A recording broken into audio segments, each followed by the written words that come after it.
One thing this bond program was about was the facilities catching up to the teaching in the classroom.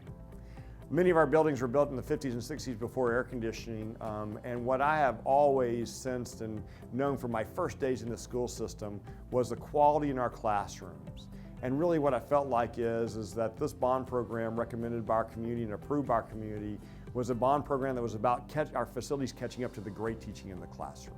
I believe the bond program for the Spring Branch community has really transformed the educational experience in Spring Branch.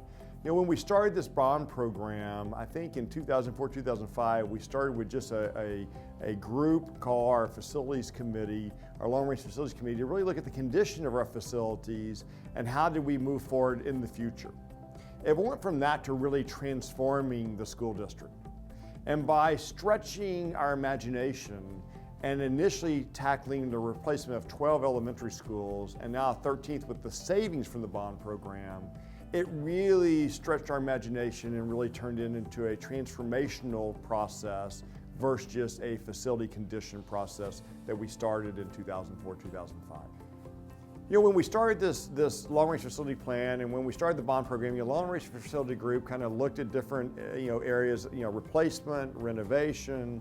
The bond program, the bond committee looked at replacement versus renovation, how many campuses. And when we started this, I was, this is the power of just having a lot of folks involved in decision making.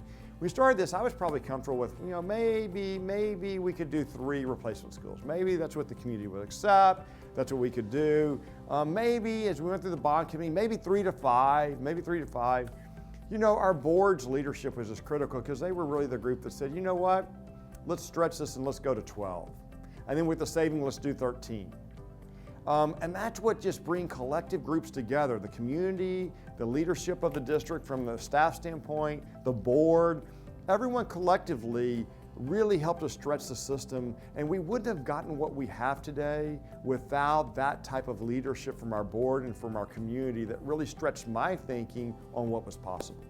When the district had a transition of leadership in 2004, one of the things the leadership within the system wanted to do, including the senior leadership and the board of trustees, was to engage our community in decision making within the school district.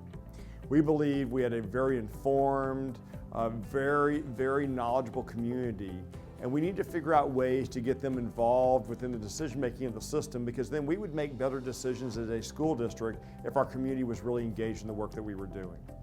And our first opportunity was to form a long-range facilities committee that allowed us to bring together experts from across our system, from the classroom to leadership to the community to business, to just interest within the district, to really define what needed to happen in the district for the future, and to use that expertise to make really good decisions. And I think as a result of that, with the outcomes now that we've seen 7 to 8 years later, we've had just great outcomes because we engage our community in a way differently than we ever had before.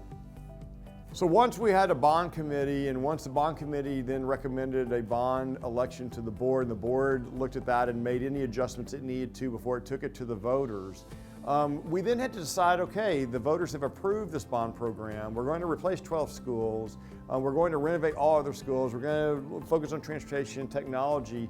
Okay, now what's our process? We had not built a new school in 10 plus years. So we had to come up with a process that we were going to use on how we would go through the process of designing, getting community input, campus input, teacher input, the board's input, and the process we would go through. One thing we decided early on, we pulled together this team to look at the unifying factors of our buildings, because what we wanted is unique buildings, unique to their community, but at least had the same design standards and classroom standards across all 12 of our rebuilt schools, and now our 13th rebuilt school. So what we did is we designed those standards. We had a group that came together. They provided a lot of feedback to the architects and to the consultants working with us at the time.